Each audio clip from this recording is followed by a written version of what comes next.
Welcome to my channel study point. और आज की इस वीडियो में हम बात करने वाले हैं आपके लिए राज्यपाल के बारे में, जिनके शॉर्ट नोट्स और क्विक रिवीजन दोनों ही आप इस वीडियो को मान सकते हैं। तो चलिए जल्दी से इस सीरीज़ को शुरू करते हैं बिना टाइम वेस्ट किए। इसमें हमारे आज सारे अनुच्छेद कवर हो जाएंगे और नेक्स्ट वीडियो में हम इनकी शक्तियों के बारे में बात कर लेंगे। तो इसमें कहा गया कि राज्य का प्रथम नागरिक होता है राज्यपाल। ठीक है, इनका वर्णन कहाँ से कहाँ तक किया गया है संविधान में, तो भाग 6 में किया गया है और अनुच्छेद 153 से 162 तक इसका उल्लेख किया गया है। राज्यपाल पद दोहरी भूमिका निभाता है। राज्यपाल कार्यपालिका का संवैधानिक प्रमुख होता है और केंद्र सरकार के प्रतिनिधि के रूप में कार्य करता है। राजस्थान में इस पद का सृजन कब हुआ, तो 1 नवंबर 1956 को इस पद का सृजन किया जाता है। उससे पहले राज प्रमुख का पद चलता था। ठीक है, फिर राज्यपाल औपचारिक और नाम मात्र के प्रमुख होते हैं और हमारे जो वास्तविक प्रमुख होते हैं वो मुख्यमंत्री होते हैं, जो मंत्रिपरिषद के मुख्य होते हैं। राजस्थान के राज्यपालों की हम बात करेंगे तो इसके अंदर अनुच्छेद 153 में ये बात कही गई है कि प्रत्येक राज्य में एक राज्यपाल होगा। ठीक है, इसमें तो ये बात कही थी कि प्रत्येक राज्य में एक राज्यपाल होगा, लेकिन संविधान के 7वें संशोधन 1956 में ये बात कही गई कि जो हमारे राज्यपाल होंगे वो एक से अधिक राज्यों के राज्यपाल भी नियुक्त किए जा सकते हैं। मतलब कोई एक व्यक्ति है उसे दूसरे राज्य का राज्यपाल भी बनाया जा सकता है। फिर अनुच्छेद 154 में ये कहा गया कि वह कार्यपालिका का प्रमुख होता है। अनुच्छेद 155 में ये नियुक्ति का प्रावधान है, जिसके अंदर राष्ट्रपति द्वारा इनकी नियुक्ति की जाती है।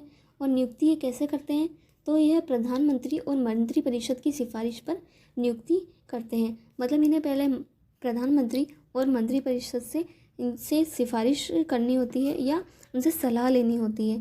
ठीक है, फिर अगले अनुच्छेद में इनके कार्यकाल का वर्णन है।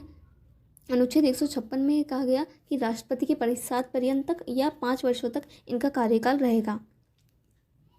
इनका इस्तीफा या निष्कासन या कार्यकाल या नियुक्ति जो भी हो केवल राष्ट्रपति द्वारा ही किया जाएगा, लेकिन मंत्रिपरिषद और प्रधानमंत्री की सिफारिश पर ही ये कार्य होते हैं।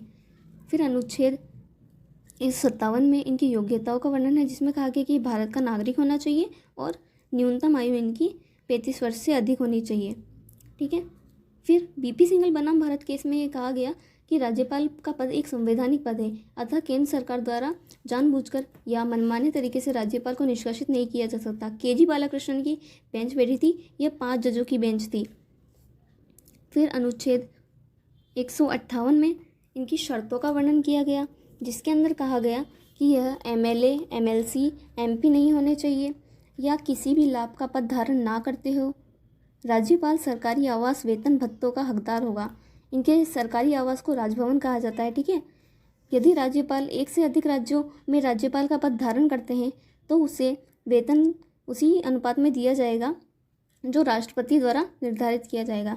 इनकी नियुक्ति के पश्चात राज्यपाल की सेवा शर्तों में आलामकारी परिवर्तन नहीं किए जा सकते हैं। मतलब इनकी नियुक्ति हो गई, फिर कोई इनकी शर्तों में कोई परिवर्तन नहीं किया जा सकता है।